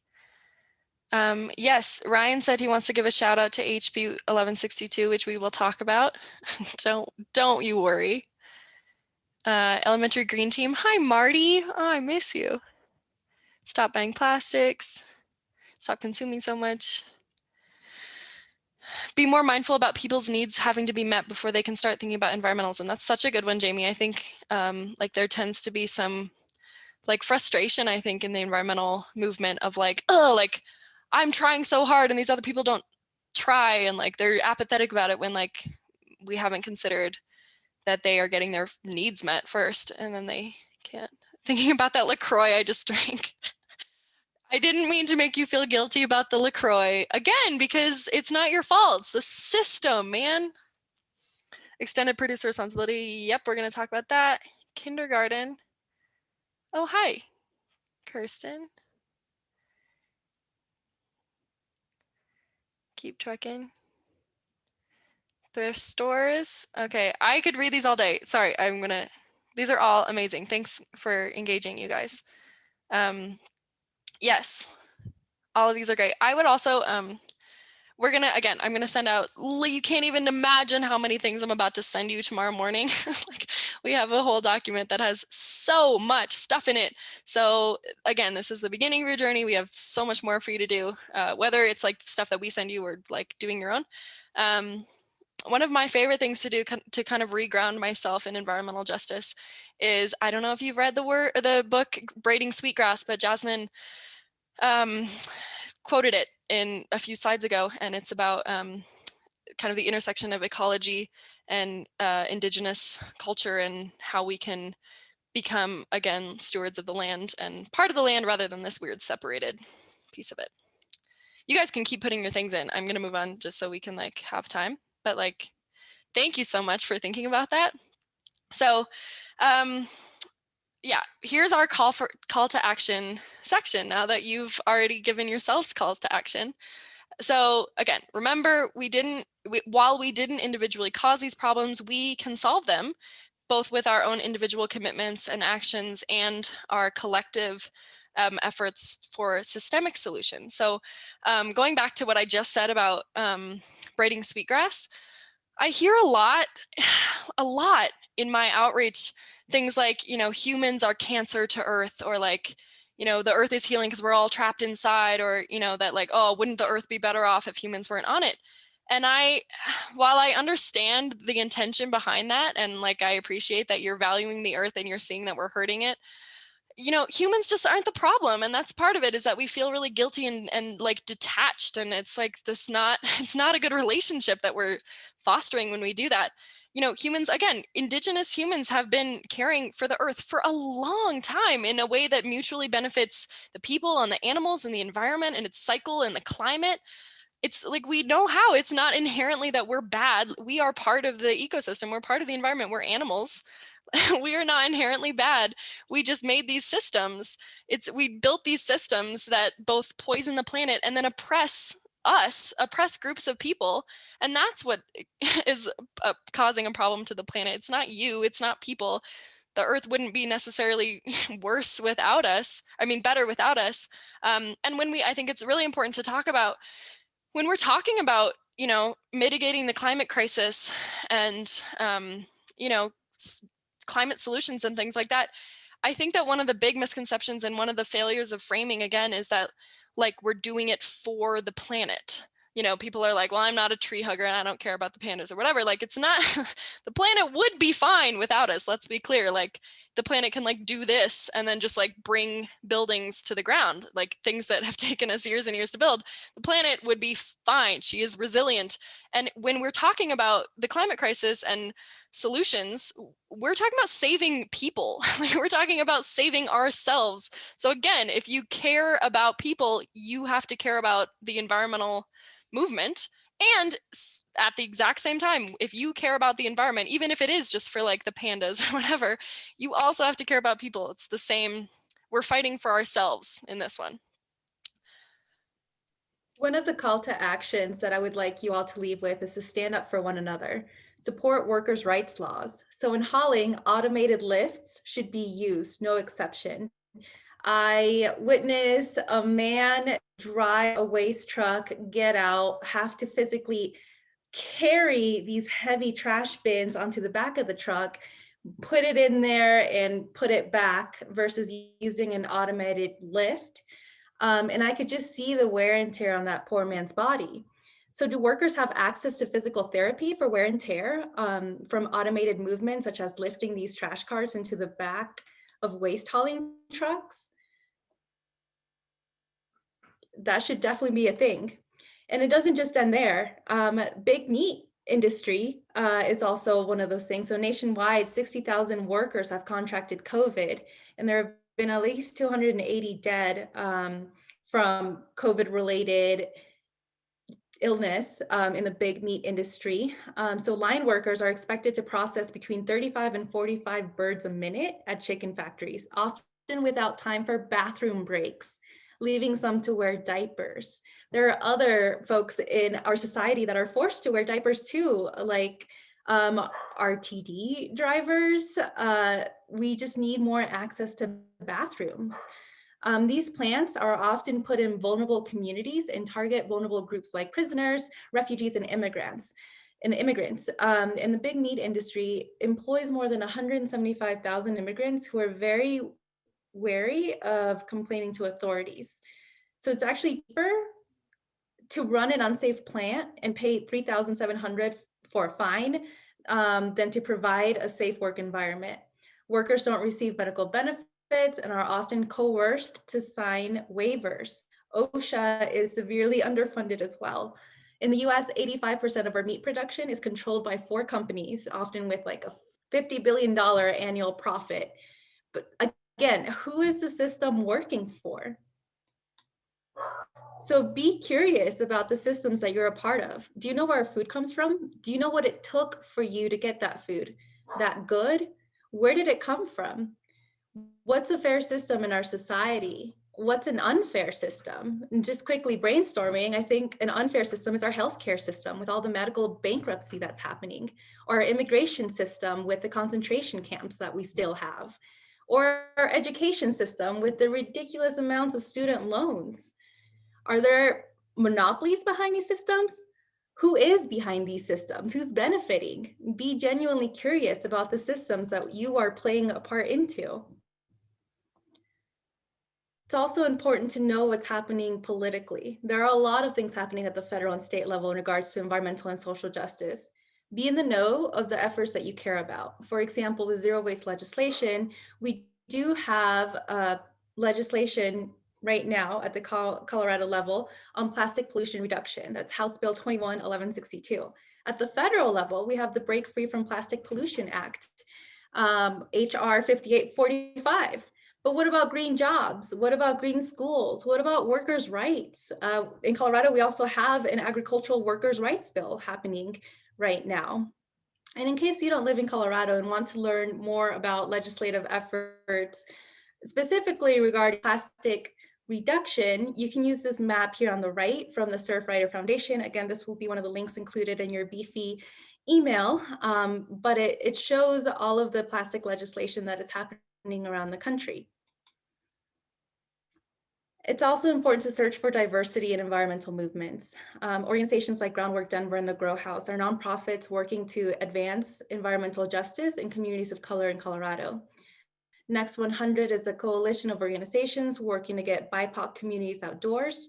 Eco-Inclusive and Green 2.0 teach about race in the environment. There are many more organizations that you can become acquainted with, and we'll be sending out a list of more organizations working towards more representation in the environmental movement as well. Okay, so we just talked a lot about how it's not on the individuals. We need to have collective, structural, legislative, systemic solutions and approaches. But that being said, it can feel really discouraging because you're like, I want to do one thing and I want my thing to make a difference. And like, I want to ride my bike and make it and feel like that helped. So we're going to, Jess just said, I choose to see it as not an either or, more like a yes and. Exactly. So it's you are doing good. I'm so proud of you. Great job riding your bike. And collectively, we can do even more than that. I'm going to try to like make the tone a little bit more encouraging here at the end because yeah, as someone just said in the chat, we have to sleep tonight, and I am not discouraged, and I don't want you to feel discouraged either. So I'm going to talk about things you can do on the individual level. Jasmine just covered a lot of them. That was all stuff you can do as an individual, just like educating yourself, seeking out local organizations that are already doing good work, amplifying little local voices that are already doing good work, specifically diverse voices. And these are like some tangible things you can go do right now, feel good about it. Earth Week, let's go. So first of all, you can vote with your dollar. I already mentioned this. That's an impact of, for example, bringing your own mug and refusing a single-use cup. So there is this new wave of consumerism that we're all a part of, which like is collective, which is rejecting single-use plastics. Even though, so as Jasmine mentioned at the beginning, I'm going to send out a link about the story of plastic, which is like this documentary about a lot of the stuff that we've been talking about, the plastics industry. And one of the things is that as we're weaning ourselves off of fossil fuels for things like energy and transportation, again, as Jasmine said, the plastics industry is intentionally then ramping up plastics production because like as this one goes down, they ramp this one up. But even as that's happening, we have this cool new wave of consumerism where all of us are like, ew, single-use plastics, no thank you, I will bring my own. And the packaging industry is hearing that. As I said, EcoCycle interacts with packagers a lot. We interact with the packaging industry in a big way. We're part of those conversations all the time on a global and national scale. And they are hearing these messages like every time, again, you opt away from a single-use plastic, that is a market signal that industry receives, and you as an individual are making your voice heard, and we collectively are making our voice heard. So you can avoid plastics as much as you can. Again, this is a kind of privileged thing because plastic is cheap, but especially 3, 6, and 7s, if you are able to do that, plastics number 3, 6, and 7. Again, this is a whole 2-hour long conversation about which plastics are which, but 3, 6, and 7s are the really, really nasty ones. So if you're out and you have a choice between 2, opt away from those guys. You can also do a self-waste audit. So we made this How to Quit Plastics workbook that you better believe I'll send you tomorrow. And it's guiding you through creating doing a self-waste audit where you're like looking in your own bins, figuring out what you're throwing out. And then we provide like, did you find this? Well, here's a cool alternative to that so that you don't have to rely on that plastic next time. And it's just a cool way to figure out what your waste footprint is and make it a little better. You can recycle. As we've talked about, recycling is not the silver bullet. It's not the solution, but it does make a difference. It does make an impact. Remember that aluminum slide. All of the slides, really, like recycle, keep doing it, please. it's part of it. Compost, again, when I said like there is no way, the exception to that is compost. We have this amazing opportunity to turn our organics into delicious new food, which is true recycling. That's recycling, really. That's recycling as nature designed it. We can carbon farm. Once we make that compost, we can spread it on our soils and draw carbon out of the atmosphere. Amazing. We have a couple opportunities to be engaged in that as well, and I'll send out some information on that concept in general. We can repair, as Jasmine said, we can rebel against the planned obsolescence machine by repairing our stuff. EcoCycle does, we partner with You Fix It clinics where you can come in and an engineer / volunteer will help you fix your thing. Right now we're doing them virtually. It's really cool. It's free. You can get all your stuff fixed and you can learn how to do it. You can buy local foods like Jasmine said. You can call your local recycler to figure out what is recyclable so that you know that you are participating in a beneficial way. You can find your local hard to recycle facility like the Charm. And you can educate your friends and family and community, which is actually one of the things that you guys said was like a lot of you said that was going to be your next step, which is great. Oh, you're already putting in a bunch of resources in the chat. Love that. Yeah, local refill stores like Simply Book, Conscious Merchant, things like that. Eating vegetarian, yes. So here again, I just want to remind you that individual actions are privileged. A lot of these are privileged. So remember Maslow's hierarchy. This can't be our only call to action, because if you're focusing on survival, you're not going to go find your local hard to recycle facility and bring all your plastic bags because you're you don't have time for that, or resources or access. So take this as you can do the things that you can do, but remember, not everyone can do this. And then, yeah, so all of those, we're trying to give you some tangible stuff. There's a lot of kind of like abstract stuff, some concrete stuff. It's a lot of information, and I think that it can be hard in general to not feel overwhelmed and discouraged. But I have to tell you that I hardly ever am, because I'm always surrounded by people like you. And I know that most of us, there's a bunch of studies that have been done that show that the vast majority of people on this planet care about the environment, and want to be part of the solution. So let's do that. Let's collectively be part of the solution. And the first step is understanding what those solutions are first. And I think that it's really important for us to acknowledge who can do what, who can be part of which solutions. So we're so grateful for you all taking the time and being willing to learn about this really important topic. And we, like everyone else, are continuously learning all the time, and we appreciate you learning with us. And EcoCycle is committed to continuing our social justice efforts, because we recognize, like I hope you do at this point as well, that environmental work cannot be separated from social justice work. So that being said, we're going to take questions. And I'm going to stop sharing my screen. I'm so out of breath. I want to say that we by no means are social justice or environmental justice experts. There are so many organizations, so many individuals who do that work very specifically. So we don't know all the answers, and we will send you all the resources that we can find. And again, it's an ongoing thing. And now we can all go out and do it. But we're going to do questions really quick. There's not that many. You can put them in the question box if you have them. I will start. So, man, I'm winded.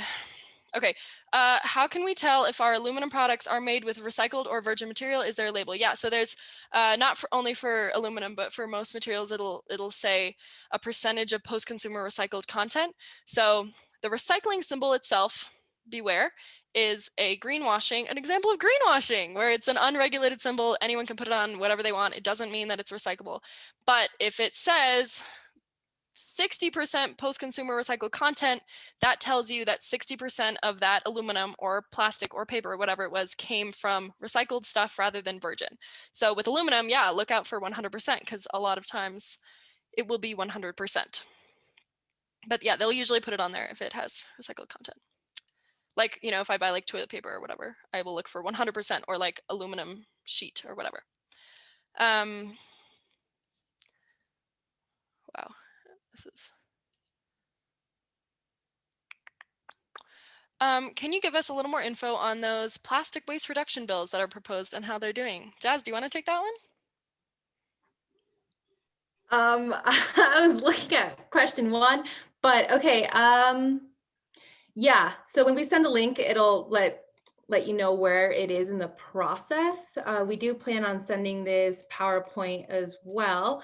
Let me just check in the Colorado plastics legislation right now. It is going to, let me see, on March 29th, the House Committee on Finance referred it amended to appropriations, and it doesn't quite have any next steps here just yet, but it's on its way to appropriations. And so it'll have a hearing date sometime when they put it on the website and update us. Yeah, and we have in the follow-up email a link to, you can sign up to get updates. So we'll be like, huh, it came to the wherever. And so now write your representatives, and we'll give you forms and all that stuff, so you can be engaged, you can be up to date.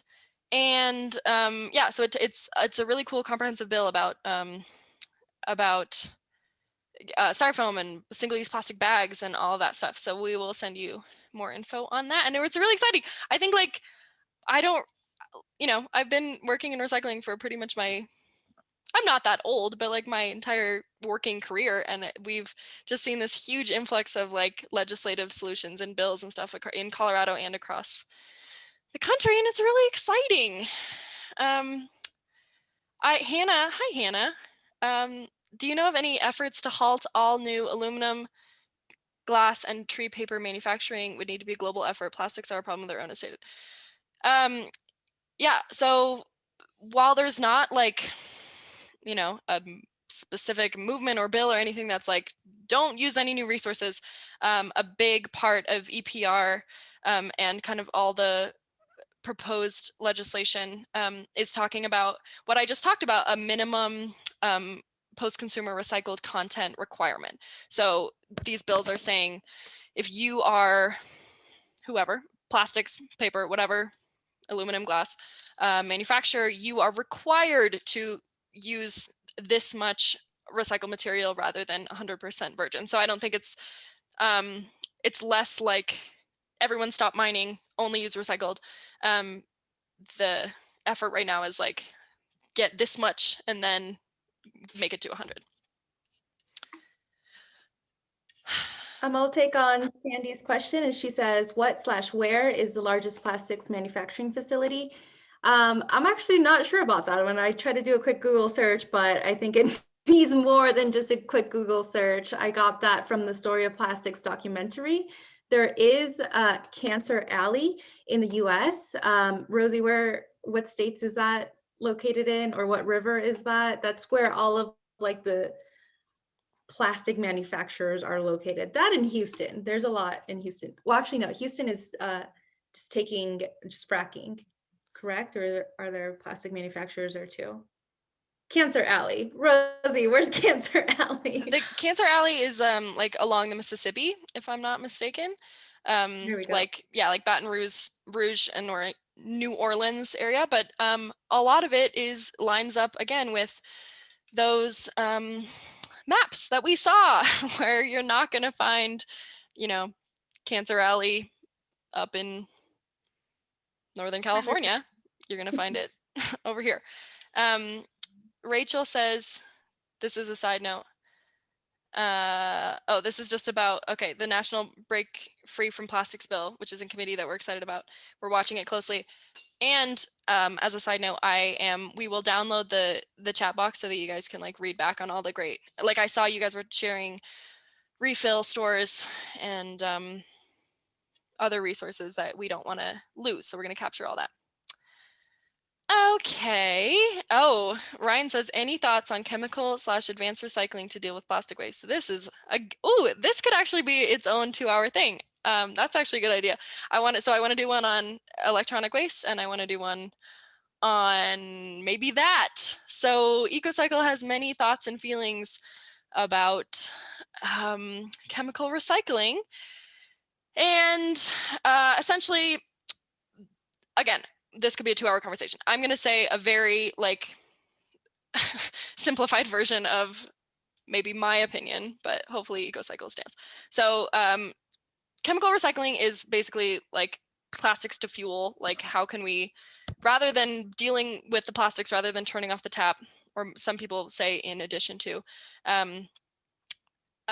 we should just be like burning plastics. Essentially, we should just be turning them into fuel and chemically recycling them, breaking them down, turning them. So essentially, there are some like waste to energy facilities in places like in like Nordic countries and stuff like that. And our stance is like, first, let's turn off the freaking tap, because why would we keep them running and then like be turning them into stuff when we have not addressed the actual problem, which is that we're cranking out all these single-use plastics and there's nowhere to take them and there's nothing productive to do with them. So first we should do that, and then we can talk about what to do with the existing stuff. And the other thing about that is once you build facilities like that, you have to feed it. So you won't be incentivized to turn off the tap if you're like, you spent all this money on a facility to like take single-use plastics, and so it would be like you're not incentivized to reduce, which is what we should be doing. If you're like, but look at all these avenues for these plastics to go, especially like 3s, 6s, and 7s, 3s, 6s, and 7s. Someone just said, can you speak to the chat comment about compostable plastics? compostable plastics is also something that we could talk about for 2 hours, and we have lots of thoughts and feelings about. So I said that there were biodegradable, greenwashy plastics, which are just petroleum-based plastics that just biodegrade into microplastics. They're no good. If you see biodegradable on like a plastic bag, run, don't buy it. It's greenwashing. There are, however, plastics made from corn, which do genuinely decompose when put into the correct facility, like an industrial composter. If you put it in your backyard compost, it's probably not going to break down. So this is kind of a mixed bag because, as someone said, there's some like chemical, there's some studies that have shown that there's some toxicity related to some of those, especially like bagasse is one of them. It's like a sugarcane byproduct that often makes to-go containers. So while it could be argued that those compostable containers are important because they capture organic waste, food waste, and put that in the correct bin. Like if I'm at an event and all of my stuff is compostable and I have all this like food waste, I'm not going to like scrape it. I'm not going to scrape the food into the compost. I mean, I would, but normal people wouldn't. I'm not going to scrape the food into the compost and then throw the container into a different bin.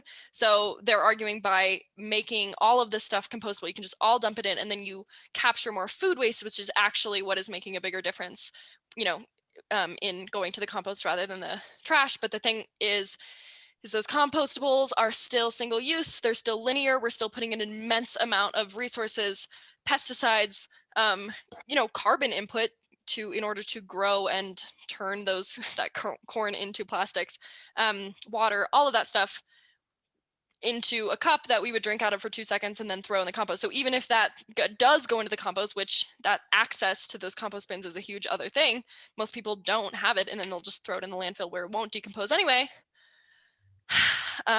Our bottom line is that single-use stuff never makes sense. It's never the answer. While it would be convenient for us to be able to just like pivot to compostables and continue to live our single-use consumption lives, the bottom line is we need to look at reusables and reducing rather than just trying to go to a different, equally convenient option.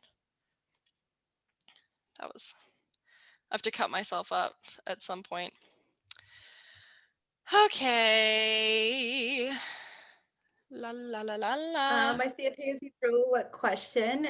Do pay-as-you-throw programs significantly increase labor required at transfer stations, and how hard is that to implement? Honestly, I'm not sure. Thinking of Denver as an example, from the waste analysis, 25% could have been recycled and 50% could have been composted. So if anything, I would think the compost facility would require additional labor to really like take in the extra waste influx.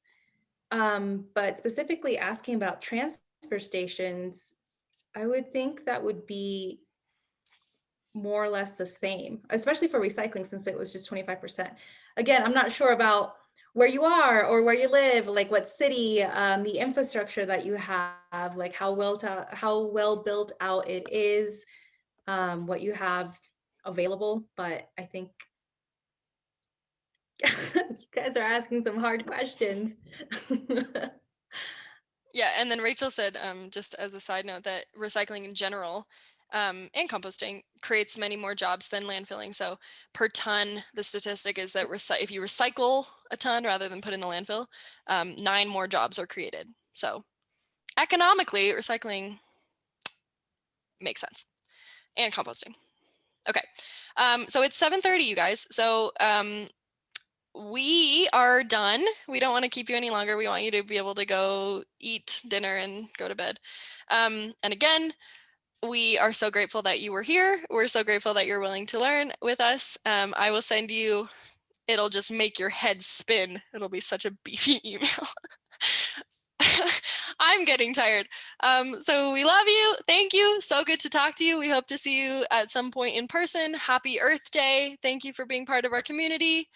I will send you an email tomorrow. And if you have any questions in the meantime or after receiving that email, please shoot me an email or give us a call. We're always here. All right. Thanks, So, have a everyone. good night. Good night. Thanks, Jasmine and Ari, too. Yay. Good job. Happy Earth Day. Everyone.